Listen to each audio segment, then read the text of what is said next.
Night painting video పెట్టినప్పుడు ఒక చిన్న కామెంట్ వచ్చింది నాకు, మీకు సమాధానం ఇవ్వాలని అనుకున్నాను నేను ఈరోజు. అదేంటంటే వీడియోస్ కోసం పెయింటింగ్ వేస్తున్నావా అని. వీడియోస్ కోసం పెయింటింగ్ వేయాల్సిన అవసరం ఏముంది చెప్పండి?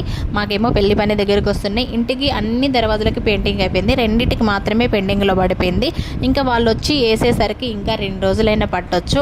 ఎలాగో ఇంట్లో పెయింటింగ్ బ్రష్లు అన్నీ ఉన్నాయి, మనమే వేసుకుంటే అయిపోతుంది కదా అని నైట్ అయితే నేను ఒక దర్వాజా కంప్లీట్ చేసేసిన. ఇప్పుడు ఇంకా కింద డిజైన్స్ వేయాలి. ఇంకో దానికేమో అక్క కొడుకు వేస్తున్నాడు అనమాట. ఎందుకంటే అన్నిటికీ వేసి రెండింటికి అయిపోతే బెదిరి పెట్టినట్టుగా ఉంటుంది కదా, అందుకోసమని. అంటే వీడియోస్ కోసమే పని చేయాల్సిన అవసరం లేదండి, పని చేసుకుంటూ వీడియోస్ తీస్తాం మేము, ఓకేనా? మీకు చాలాసార్లు నేను వీడియోస్లో కూడా ఇదే మాట చెప్పాను. అంటే మీరు నైట్ కామెంట్ పెట్టారు కాబట్టి మళ్ళీ క్లియర్గా నేను ఎక్స్ప్లెయిన్ చేస్తున్నా, చూయించుకుంటా కూడా, ఓకేనండి? వేసిన దాని మీదనే నేను వెళ్ళి ఏమి వేయట్లేదు వీడియో కోసం, ఓకేనండి? బాయ్. మరి మళ్ళీ నెక్స్ట్ వీడియోలో కలుద్దామండి. ఇంక ఈ లోపు అయితే అల్లం ఎల్లిగడ్డ వచ్చినాయి, ఇంకెలా ఉన్నాయో అని చూస్తున్నాం.